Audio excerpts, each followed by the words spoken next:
السلام علیکم پاکستان اے are information میں ایک بار پھر تمام دوستوں کو خوش آمدید۔ ویسے تو کرکٹ میں کافی ایسے کھلاڑی ہیں جنہوں نے اسلام کے لیے کرکٹ کو داؤ پر لگا دیا ہے اور مذہب اسلام پر کوئی سمجھوتا نہیں کرتے، مطلب کہ نہ تو شراب کا لوگو اپنی شرٹ پر لگاتے ہیں، نہ اس حوالے سے جب جشن ہوتا ہے تو مسلمان کھلاڑی شراب کے ساتھ جشن مناتے وقت ان کھلاڑیوں کے ساتھ نہ شامل ہوتے ہیں اور ہر بار اس حوالے سے مسلمانوں کے دل جیتتے ہیں، جن میں پیش معین علی، ہاشم آملہ، فہیم اشرف، عادل رشید اور کئی ایسے نامور کھلاڑی موجود ہیں جن کا ماننا ہے کہ میں اسلام کے لیے سب کچھ قربان کرنے کو تیار ہوں۔ اسی وجہ سے اللہ تعالی نے ان کھلاڑیوں کو بہت عزت دی ہے، مگر آج ہم جس کھلاڑی کے بارے میں بات کرنے والے ہیں وہ کرکٹر نہیں بلکہ یو ایف سی کے اسٹار اور ناقابل شکست رہنے والے لائٹ ویٹ ورلڈ چیمپئن خبیب نورماگومیدوف کے بارے میں بات کریں گے۔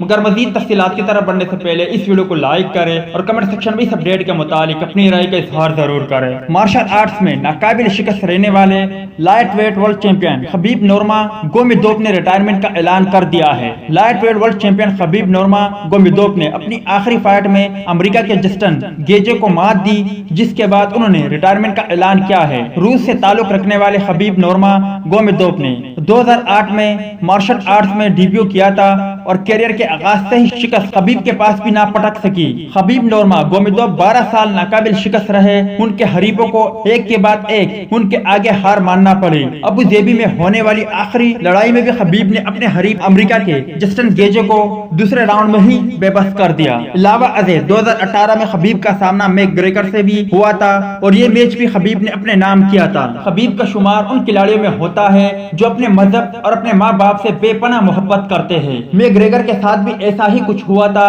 جب انہوں نے خبیب اور اسلام کے بارے میں گھٹیا الفاظ کہی تھی تو خبیب نے ان کا غرور خاک میں ملاتے ہوئے پوری دنیا کے سامنے میک گریگر کو ذلیل اور رسوا کیا تھا۔ ریٹائرمنٹ کے وقت بھی خبیب نے انتہائی شاندار بات کہی تھی کہ میں نے ماں سے وعدہ کیا تھا کہ میں دوبارہ کبھی فائٹ نہیں لڑوں گا، اس وجہ سے میں ریٹائرمنٹ کا اعلان کر رہا ہوں۔ اس کے علاوہ انہوں نے تمام انسانوں کے نام پیغام بھی جاری کیا، اپنے ماں باپ کا احترام کرے، اپنے ماں باپ کا عزت کرے، کیونکہ اپنے ماں باپ کے بغیر آپ کچھ بھی نہیں ہو۔ اس وجہ سے انہوں نے ایک پیغام جاری کیا کہ میں نے ماں سے وعدہ کیا اور میں نے وہ وعدہ پورا کر لیا۔ اب میری درخواست ہے کہ دنیا میں جو بھی لوگ ہوں گے وہ ماں کا احترام کریں گے اور اپنے ماؤں کو کبھی بھی دکھ نہیں پہنچائیں گے۔ امید کرتا ہوں دوستو کہ آج کی ویڈیو بھی آپ کو پسند آئی ہوگی۔ ٹیک کیئر، بائے بائے، اللہ حافظ۔